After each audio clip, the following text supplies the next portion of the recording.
Good morning అండి. ఇవాళ ఒక కొత్త టాపిక్, మౌర్య సామ్రాజ్యం.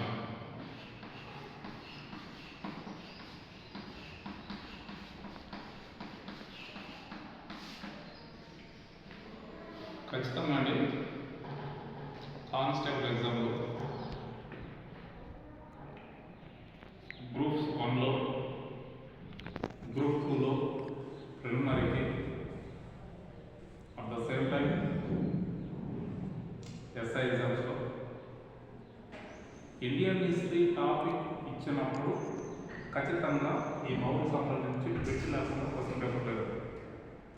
ఇండియన్ హిస్టరీ అని సిలబస్ ఇచ్చింటే మౌర్య సామ్రాజ్యం నుంచి బిట్ ఉంటుంది.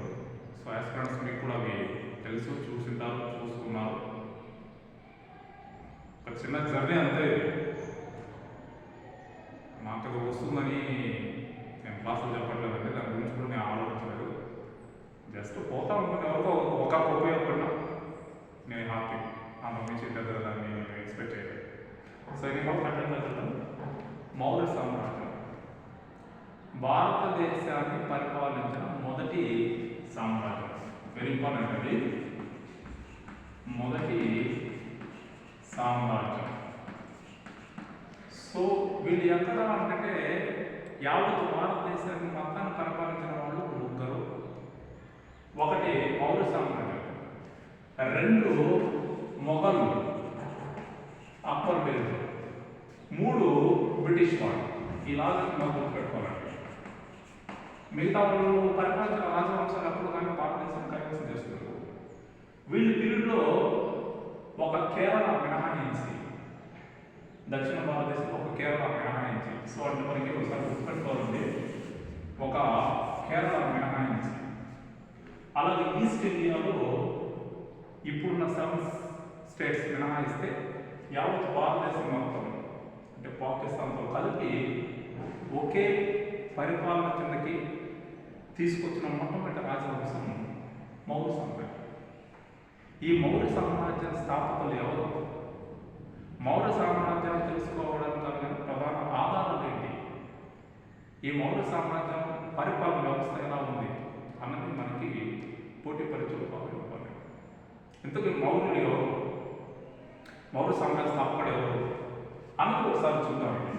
ఈ కాన్సెప్ట్, మౌర్య సామ్రాజ్య స్థాపకుడు చంద్రగుప్త మౌర్యుడు. చంద్రగుప్త మౌర్యుడు అంటే ఇప్పుడు గుప్త ఉంది కాబట్టి గుప్తులకు సంబంధించిన వ్యక్తి అంటే కాదండి. గుప్తుల పేరు లేదు, మన మౌర్య సామ్రాజ్య పేరు లేదు. చంద్రగుప్త మౌర్యుడు ఈయన ఎవరు అంటే నందవంశాన్ని పరిపాలిస్తున్న ధననందుని ఆస్థానంలో ఉన్న కౌటిల్యుడు అతను చేరదీసి అతని సహాయంతో నందవంశాన్ని అంతం చేయించి, అంటే ధననందుని చంపి భారతదేశంలో సువిశాలమైన సామ్రాజ్యానికి పునాది వేసిన వ్యక్తి చంద్రగుప్త మౌర్యుడు. మరి వీళ్ళు ఎవరు? మౌర్యులు ఎవరు? ఇందులో ఒక కాన్సెప్ట్, మౌర్యులు ఎవరు? బ్రాహ్మణుల, క్షత్రియుల, వైశ్యుల, శూద్రుల?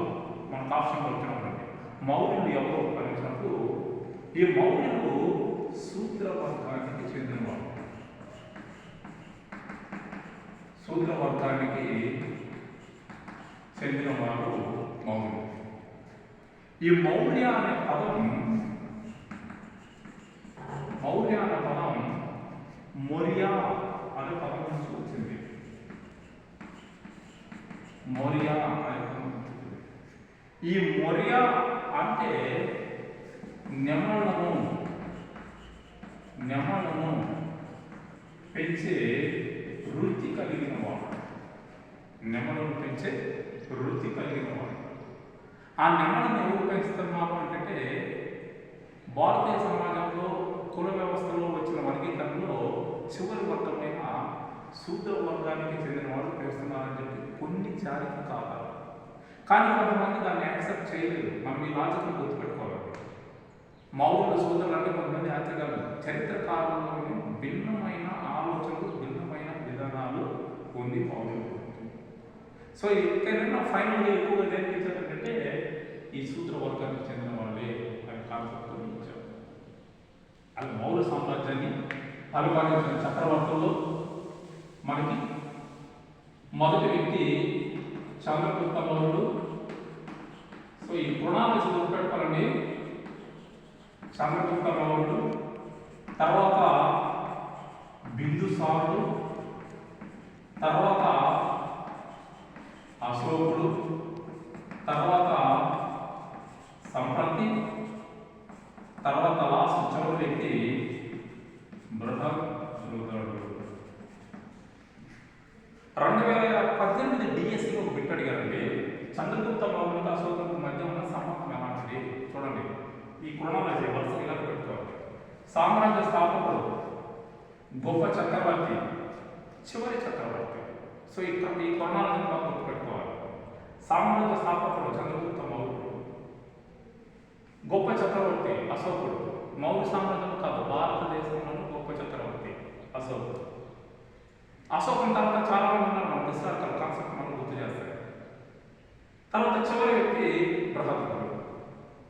ఇతను మౌర్య సామ్రాజ్యంలో చివరి వ్యక్తి. ఈ వరుస క్రమాన్ని కాస్త గుర్తుపెట్టుకోండి. ఇతన్ని అడిగారు చాలాసార్లు పోటీ పడతాను. ఇతన్ని అడిగారు. మరి వీళ్ళ గురించి తెలుసుకోవాలంటే కొన్ని ఆధారాలు కావాలి. సోర్స్. మౌర్య సామ్రాజ్యం గురించి తెలుసుకోవడానికి ప్రధానమైన కాన్సెప్ట్ సోర్స్. ఈ సోర్స్ ఏంటంటే విదేశీ రచనలు.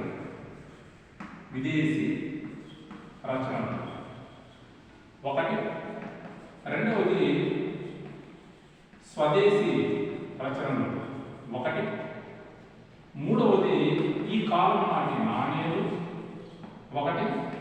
నాలుగవది శాసనాలు. ఈ శాసనాలు కూడా మతపరమైనవి, మరి స్వదేశీ శాసనాలు అలాంటివి మనం తెలుసుకుంటాం. ఎక్కువగా విదేశీ రచనలు మనకు బాగా కనిపిస్తుంటాయి. ఆ రచన వల్లనే భారతదేశం యొక్క గొప్పతనం విదేశాలు కూడా కనిపిస్తుంది, మనకి బాగా కనిపిస్తుంది. సో దాన్ని బేస్ చేసుకుని మౌర్య సామ్రాజ్యం పరిపాలించిన చక్రవర్తులు, మౌర్య సామ్రాజ్య పరిపాలన విధానం ఏంటి, భారతదేశంలో వాళ్ళు ఏ విధంగా రోల్ మోడల్ అయ్యారు, ఏ రాష్ట్రాల్లో ఎలాంటి నిర్ణయం తీసుకున్నారని మనకు బాగా కనిపిస్తుంది. సో ఇందులో ముందుగా విదేశీ రచనల ఆధారంలో ఒకసారి చూద్దామండి. సో వెరీ ఇంపార్టెంట్ ఆస్పిరెంట్స్ అంటే చూసిన వాళ్ళు మిస్ కాకూడదు. విదేశీ రచన ఆధారంలో ఒకసారి చూద్దామండి. మెగస్తనీస్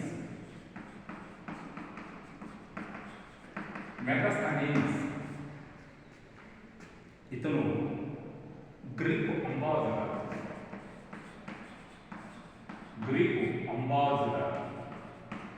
అంటే అది ఇంగ్లీష్ టర్మినాలజీ అండి. అంబాసిడర్ అంటే గ్రీకు రాయబారి.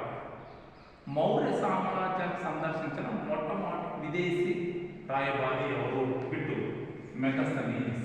బాగా గుర్తుపెట్టుకోండి, మెగస్తనీస్. అలాగే వీడియో చూస్తున్నామని ఒక పెట్టేస్తాను. భారతదేశంలో మొట్టమొదటిసారి విదేశీ స్త్రీని పెళ్లి చేసుకున్న చక్రవర్తి ఎవరు? ఫస్ట్ టైం ఎంటైర్ భారతదేశ చరిత్రలో మొట్టమొదటిసారి విదేశీ స్త్రీలు లేదా విదేశీ మహిళలను పెళ్లి చేసుకునే చక్రవర్తి ఎవరు? చాలా ఆన్సర్ తెలిసే కామెంట్ రూపంలో తెలియజేయండి. ఈ కాన్సెప్ట్ ఒకసారి చూడండి. So next concept Megasthenes, Greek రాయబారి, గ్రీకు అంబాసిడర్. ఎవరి పీరియడ్లో భారతదేశాన్ని సందర్శించాడంటే చంద్రగుప్త మౌర్యుని పీరియడ్లో భారతదేశాన్ని సందర్శించాడు. ఈయన ఆస్థానాన్ని కూర్చాడు గ్రీకు దేశం నుండి. ఎవరు పంపించారంటే సెల్యూకస్ నికోటార్. ఇది ఇంపార్టెంట్ అండి. సెల్యూకస్ నికోటార్ అనే వ్యక్తి తన రాయబారిగా భారతదేశానికి మొదటి సామ్రాజ్యం పంపించాడు. సో ఆయన రచించిన గ్రంథం పేరు ఎవరు? మెగస్తనీస్ రచించిన గ్రంథం పేరు ఇండికా. మెగస్తనీస్ రచించిన గ్రంథం పేరు ఇండికా. మరి ఈ ఇండికా గ్రంథంలో ఏమేమి అంశాల గురించి వర్ణించారు, అవి భారతదేశంలో ఉన్నాయి లేవా, ఈయన ఒక్కడైనా విదేశీ అధికారులు లేదా ఇంకెవరైనా ఉన్నారు అన్నది